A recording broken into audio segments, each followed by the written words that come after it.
Hi there, it's Vanessa from Cove, and you're listening to the 78th edition of The Networker.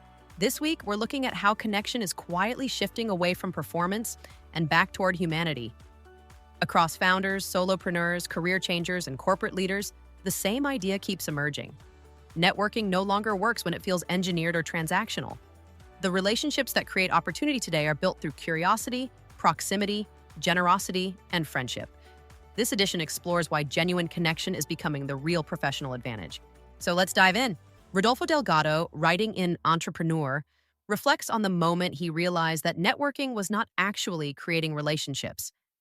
After years of attending panels, mixers, and industry events, he found himself collecting business cards but leaving conversations empty. The shift came when he stopped trying to impress people and started asking questions instead. His idea of connection capital captures something important.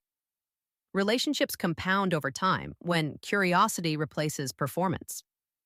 Delgado's biggest opportunities did not come from polished pitches, but from conversations where he simply listened. The lesson is subtle but powerful. People rarely remember your credentials. They remember how seen they felt when speaking with you.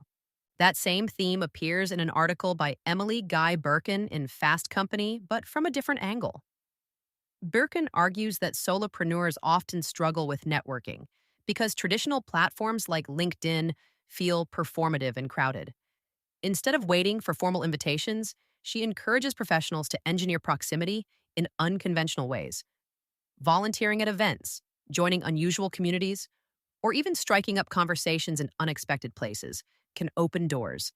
The underlying insight is agency. Meaningful connections rarely happen because an algorithm suggests them. They happen because someone intentionally places themselves in environments where relationships can form naturally. Katie Schlott, writing for Inc., takes this idea further by questioning the very definition of networking. After 2 decades working with major corporations, she began a personal experiment to discover where genuine professional relationships actually begin. Her conclusion is striking. The most valuable connections rarely emerge from traditional networking events.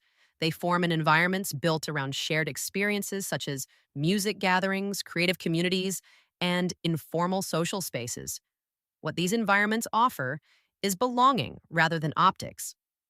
When people meet as humans first, rather than professionals performing roles, trust grows more easily, and the relationships that follow tend to last longer. The importance of human warmth in professional environments is explored in an article by Alana Muller for the Business Journals.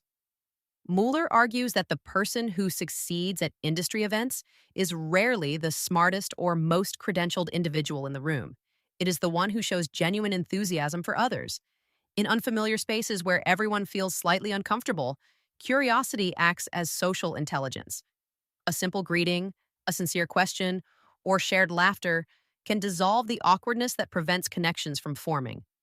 Mueller's message is refreshingly simple. Most people want to connect. They are simply waiting for someone to make the first move. Networking also plays a crucial role when careers are interrupted and rebuilt. Dorothy Neufeld, writing for Investopedia, highlights how common career breaks have become. A LinkedIn survey of more than 23,000 workers found that 62% have taken a break from their careers at some point.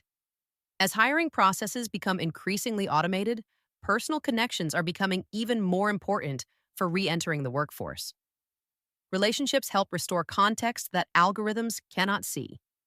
Former colleagues, community ties, and professional acquaintances often become the bridge that reconnects people to opportunity after time away. In this sense, networking becomes less about expansion and more about reactivation. Finally, Paul Ingram writes in Harvard Business Review about something many professionals still hesitate to embrace: friendship at work. For decades, leaders were told to separate the personal and the professional. But Ingram's research shows that this separation is often counterproductive. Professionals with greater overlap between their friendships and their professional networks tend to report higher career satisfaction, stronger trust, and better outcomes overall. In knowledge economies where collaboration and learning drive success, relationships grounded in genuine friendship often outperform purely transactional connections. The most effective networks are not built on distance. They are built on shared values, trust, and the willingness to exchange support over time. Before we wrap up, let's turn to this week's recommendations. Our event of the week is Experience the Joy of Real Connection, not another Zoom webinar.